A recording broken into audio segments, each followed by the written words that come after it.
Hi everybody, and thank you for watching. As we commemorate International Women's Month, let us not forget what exactly it is that we're celebrating. We're celebrating the achievements of women worldwide. Women that have had the courage, the voice to speak out, to act where others dared not show face. And it is because of the achievements of these women that we are in a better place today. And so I urge everybody, in particular all the women that are watching, to think of how they can make a difference. Think of how you can make a difference in your own sphere of influence.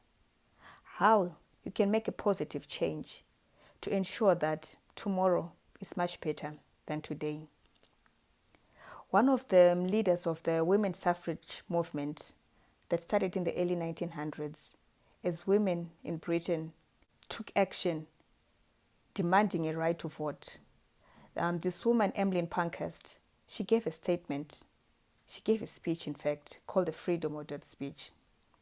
In this speech, there's a metaphor that she gave which resonates with quite a number of women, even in modern day.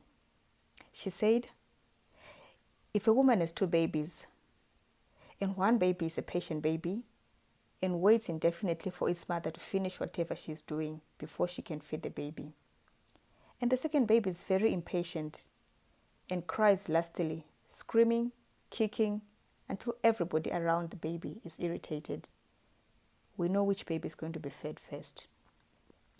This metaphor resonates well with our own agonies as women today. And so it is upon us, it is incumbent upon us to ensure that we be the change that we want to see. You know, it is also said that the grievances of people that have power and influence, they grab more attention than the grievances and wrongs against people that have no power, no influence. And so if you want to make sure that whatever issues it is that you have grab the right kind of attention, then you need to make sure that you put yourself in the position whereby you keep speaking, you keep talking, you keep demanding issues to be made right. Somebody is inevitably going to hear, and somebody is inevitably going to act upon your demands. For those that are Christians like I am, there is the story of the persistent widow, a woman in the Bible, that kept pestering the judge to be vindicated against the adversary, until the judge finally gave in, not because the judge agreed with what the woman was demanding, but because the woman's demands were wearying to the judge.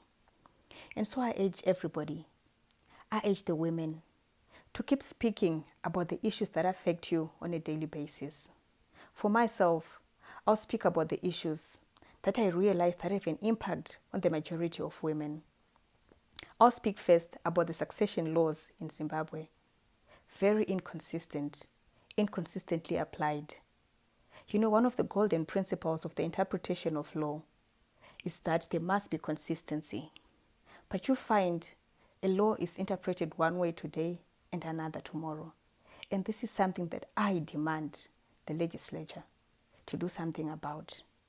I demand those that have the power to make change to do something about it. We've had on the statute books the Married Persons Property Act. It's been existing since way before independence. And we've always known that Zimbabwean laws are out of community of property because of this particular act. It has never been applied. And it is said a law becomes inoperable due to disuse. But suddenly, somebody remembers that we do have this particular law, even though other laws have been passed along the years that have made it on the ground seem that Zimbabwean laws are in community of property. Suddenly, when it suits whatever actors, the law is applied differently. And I challenge that these laws be harmonized. I challenge that these laws be looked upon and that they operate in a manner that is equitable to women. The theme for Women's Month this year is Choose to Challenge. and I choose to challenge succession laws in Zimbabwe. Secondly, I choose to challenge marriage laws. The marriage bill has been on the cards for quite some time now. However, it just went quiet. There's been no further action. And yet we know that a lot of women suffer inequality because of our marriage laws. They suffer a lot of inequality because of these laws that are disharmonized. We have, I think, three different types of marriage contracts in Zimbabwe. And the one with the majority of women, where the majority of women are in, is the unregistered customary union. And these women suffer. They suffer because there is no certainty. Their marriages are not recognized at law. And yet these are laws, our traditional laws, that have been operating since time immemorial, since statute books in Zimbabwe were written. And so the marriage bill sought to harmonize these so that the unregistered customary unions could be legal, could be recognized at law. But the bill seems to have suffered a stillbirth. And I challenge that it be resuscitated and that it goes through the proper channels in legislation until it gets to be assented to by the president. I challenge that there be harmonization of marriage laws in Zimbabwe. The third thing that I choose to challenge today is issues to do with medical care, with the health system, in particular for women. I'll select in particular the issue to do with cancer. Women suffer in silence due to various cancers. Their cervical cancers, their uterine cancers, their breast cancers, of which breast cancer is one of the leading causes of cancer deaths in Zimbabwe. And so I choose to challenge government of Zimbabwe to ensure that they introduce a cancer levy.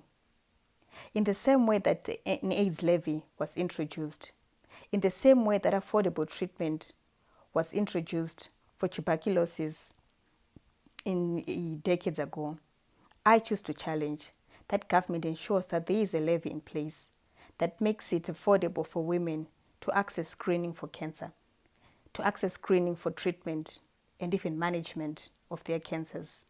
I choose to challenge because I know that when faced with emergencies, government, when it desires, when it has the willpower, I'll speak to government as a person because there are various facets of government that should be able to address this issue. When faced with a challenge, when faced with emergencies, they're able to come to the party. Recently, the roads in Zimbabwe, nationwide, were damaged. Many seriously damaged. They've become unusable. And government managed to introduce an emergency road rehabilitation fund. And so I know that this can be done for cancers. Women have been suffering in silence. Women have been living with these cancers for decades. And today, I choose to challenge that government does something about these things. The majority of people sitting in offices, in these high offices, are men. And today, as I'm speaking, I urge you to look into the eyes of these women in the way that you would look into the eyes of your mother. Because every single one of you came from a woman. Every single one of you was born by a woman. And the only reason that you were born is because your mother was alive to give birth to you.